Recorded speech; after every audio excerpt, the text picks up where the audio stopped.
नीलोफर रूही को तैयार तो करने आ गई थी, मगर रूही का ये पागलपन देखकर अंदर ही अंदर चिढ़े जा रही थी। रूही की हर एक हरकत उसके पेशेंस लेवल को टेस्ट कर रही थी।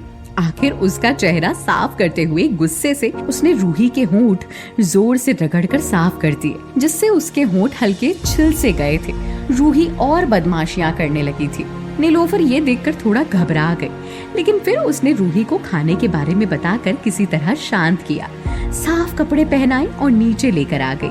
अंदर ही अंदर तो उसका गुस्सा फूट रहा था, लेकिन वो चिराग के ऑर्डर्स को नजरअंदाज नहीं कर सकती थी। नीचे हॉल में एक बड़े से डाइनिंग टेबल पर करीब 10 तरह के नाश्ते की वैरायटी रखी थी।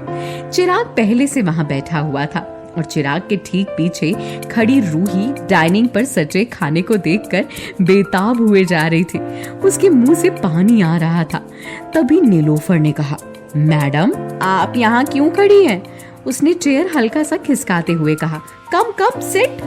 रूही भागकर चेयर के पास आई और कूदकर चेयर पर बैठ गई। उसने सामने रखे पॉच्ड एग को अपने हाथ से ही दबोचकर पकड़ लिया, जिससे उसका अधपका पीला हिस्सा फटकर उसके हाथ से टपकने लगा। सारा अंडा बहकर उसकी कोहनी से आ गया था। उसके सफेद कपड़े भी सारे गंदे हो चुके थे। इतना सब होने के बाद भी चिराग ने ऐसे बर्ताव किया मानो वो सच में कुछ नहीं देख सकता था। वो चुपचाप आराम से अपना खाना खाता रहा। ये सारी गंदगी मचाकर रूही अपनी आंखों के कोनों से उसे देखने लगी। मैं तो बेकार में ही इस पर शक कर रही हूँ। लगता है ये वाकई देख नहीं सकता, वरना जिस तरह का इसका मिजाज है, मेरी इतनी बदमाशियों के बाद तो ये मुझे बहुत डांटता। नहीं भी डांटता तो कुछ तो रिएक्शन देता।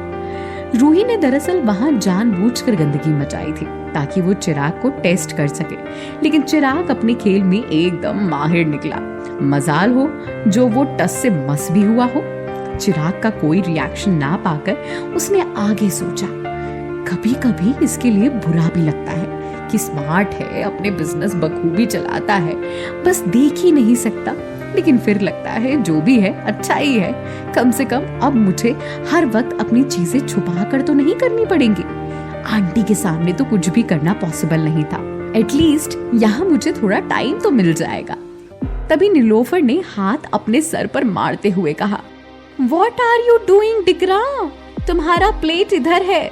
निच्चू, अभी तुम वहां क्या उठा रहा है? गॉड! रूही बड़ी बड़ी आंखें करके बड़े ही मासूमियत से बोली, मैंने कुछ गड़बड़ की क्या? अब आप मुझे बैड गर्ल बोलोगे? रूही की बातें सुनकर चिराग ने तुरंत पूछा, क्या हो गया? नथिंग पापा, मैडम ने सारा अंडा अपने कपड़ों पर गिरा दिया। अभी वापस क्लीन करना पड़ेगा। तो कोई बात नहीं नीलोफर, कर देना क्लीन। फिलहाल उसे दूसरी प्लेट दे दो। रूही ये बात सुनकर चिराग को ही देखने लगी। वैसे तो कभी सीधे मुंह बात नहीं करता, तो फिर अभी इतनी केयर क्यों कर रहा है? चिराग को इतना शांत देखकर नीलोफर भी मन ही मन सोचने लगी, ये चिराग पापा को क्या हो गया है? ये इस फूल के लिए इतना क्यों चिंता करता है? नीलोफर, लगता है तुझे भी अब इसके साथ आगे केयरफुल रहना पड़ेगा। नीलोफर ने तुरंत रूही के सामने नाश्ते का दूसरा फ्रेश प्लेट लगाया और उसके हाथ में चम्मच कांटा पकड़ा दिया। रूही ने चम्मच कांटा साइड में रखा और दोबारा हाथ से बड़ा सा कौर उठाया और गपाक से मुंह में डाल लिया। नीलोफर को तो जैसे रूही को देखकर घिन सी आनी शुरू हो गई। नीलोफर ने रूही को दोबारा चम्मच कांटा पकड़ाना चाहा, पर रूही ने हाथ से साइड किया और कहा, नहीं मुझे नहीं खाना चम्मच से, मुझे हाथ से खाना है, ऐसे। और रूही ने एक बड़ा सा कौर फिर उठाया और गपाक से अपने मुंह में डाल लिया। रूही जब से रोमा के साथ रही तब से रोटी हो या चावल सब हाथ से ही खाती थी। खाती भी क्यों नहीं, इसके पीछे भी एक वजह है। एक बार रूही ने तमन्ना के छोड़े हुए थोड़े से नूडल्स डाइनिंग टेबल पर रखे फोर्क से खा लिए। रूही ने वो निवाला अभी अंदर घोटा भी नहीं था कि रीमा ने उससे वो कांटा छीना और उसी कांटे से उसकी उंगलियों पर जोर से दबाकर कहा, तुम महारानी हो कहीं की, जो तुम्हें खाने के लिए चम्मच कांटे की जरूरत पड़ रही है? तुम्हारे ये नखरे तुम्हारे बाप चलाते होंगे, मेरे सामने नहीं चलेंगे, समझी? बेचारी रूही ने कर्राते हुए कहा, aunty please, I am sorry, अब से नहीं खाऊंगी, प्रॉमिस, प्लीज लास्ट टाइम मुझे छोड़ दीजिए प्लीज। मगर रोमा ने उसकी उंगली दबाए रखी और आगे कहा, दिन में 10 गलतियां करती हो और कुछ बोलो तो सारी सारी करने लगती हो। अगर तुम्हें डांटना बंद कर दूं ना तो और सारा सत्यानाश करके रख दोगी। और हाँ, ये जो तुम आजकल तमन्ना की देखा देखी करने लगी हो ना, इसे बंद करो, समझी ना? रूही ने जल्दी से हाँ में सर हिला दिया ताकि वो उसकी उंगली छोड़ दे। रोमा ने उसकी उंगली से कांटा हटा लिया। उंगली पर कांटा का अच्छा खासा निशान पड़ चुका था। खून जमने के कारण उंगली एकदम कत्थई सी हो गई थी। रोमा वहां से उठी और जाते जाते बोली, आज फुलमा नहीं आई है, इसीलिए आज का सारा बर्तन तुम धोगी, समझी? रूही के पास उसकी बात मानने के अलावा और चारा ही क्या था। उसने इसके लिए भी सर हिलाकर हाँ कर दिया। बस उस दिन से लेकर आज तक वो हाथ से ही खाती आ रही है, मगर चिराग ये बात नहीं जानता था।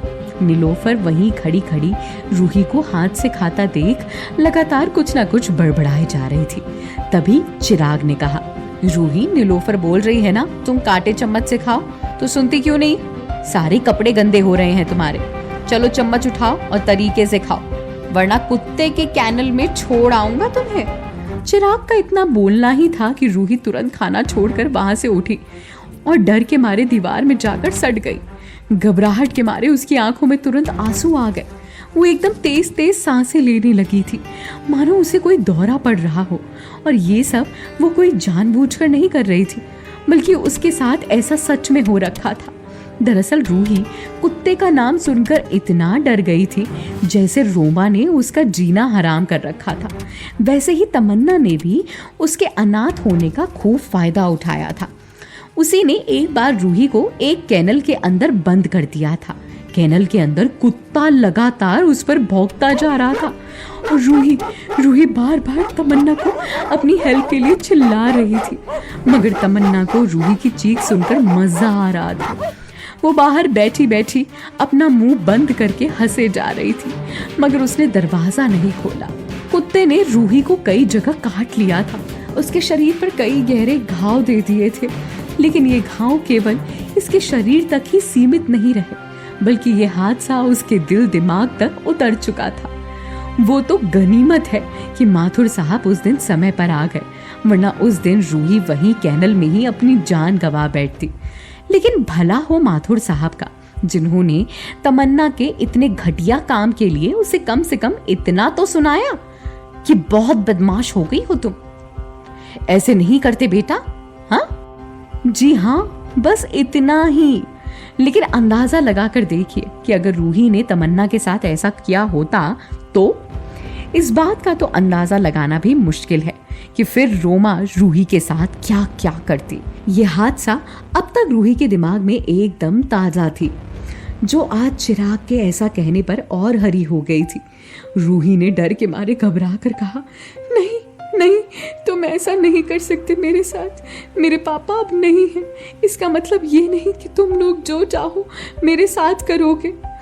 रूही की ये बातें, उसका बर्ताव उस वक्त कहीं से भी बचकाना नहीं लग रहा था। हाँ, वो बकायदा डरी हुई जरूर लग रही थी, पर उसकी बातों का लहजा बिल्कुल उसकी उम्र के हिसाब का था। हो सकता था वाकई में डर जाने के कारण एक पल को ये बात भूल गई हो कि वो बच्चों जैसा होने की एक्टिंग कर रही थी, एक रोल प्ले कर रही थी। और ये बात वहां मौजूद विनय, नीलोफर, बल्कि चिराग तक को खटक गई थी। लेकिन इससे पहले कि ये बात और जोर पकड़ती और वो अपने दिमाग में और भूमिकाएं बनाना शुरू करते, रूही को अपनी गलती का एहसास हो गया। उसने तुरंत अपना टोन बदलते हुए कहा, नहीं नहीं, डॉगी मुझे काट लेगा तो इंजेक्शन लगानी पड़ेगी ना, मत फेंको मुझे, वरना मैं पापा से तुम्हारी शिकायत करूंगी, देखना। एक पल के लिए जो बात सबके दिमाग में आई थी वो रूही की इस बात से वहीं खत्म हो गई। सबको उस पर तरस आने लगा था। पीछे खड़ा विनय भी अब ये सब देख चुका था। उसने धीरे से चिराग को कहा, सर, मैंने सुना आपने क्या बोला, मगर इसमें इतना रिएक्ट करने की क्या बात थी? मुझे तो समझ ही नहीं आ रहा। आखिर मैडम कुत्ते के नाम से इतना क्यों डर गई? जनरली मैंने देखा है लड़कियों को तो कुत्ते बहुत पसंद होते हैं, और अगर नहीं भी होते बट स्टिल। चिराग ने अपना निवाला खाते हुए संजीदे तरीके से कहा, विनय, जो इतना सिंपल नहीं है बल्कि मुझे तो ये सब हद से ज़्यादा कॉम्प्लिकेटेड लग रहा है। पता करो कि इसका ये रिएक्शन आया क्यों। I mean, पहले इसके साथ कुछ ऐसा हुआ है?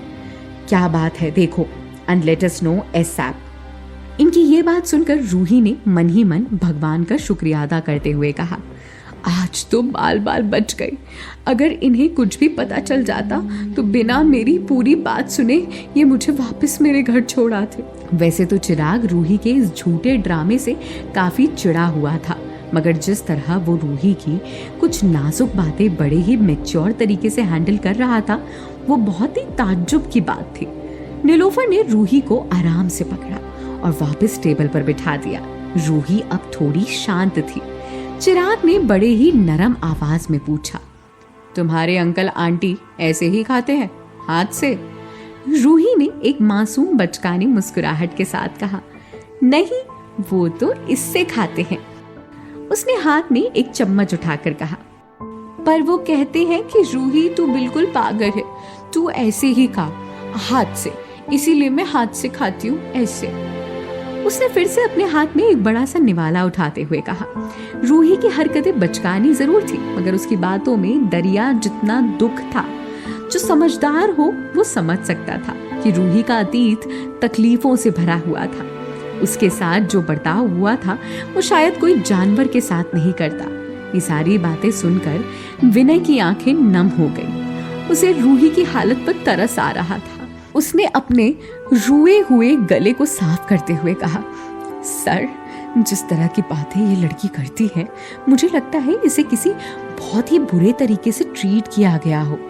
वैसे भी आए दिन सौतेले माँ बाप के बारे में अखबारों में ना जाने क्या क्या छपता रहता है। हो सकता है ये भी उन लोगों जैसी ही कोई विक्टिम हो। नीलोफर भी वहीं खड़ी खड़ी विनय की सारी बातें सुन रही थी। अब तो जैसे उसका कलेजा भी एकदम कटने को आ गया था।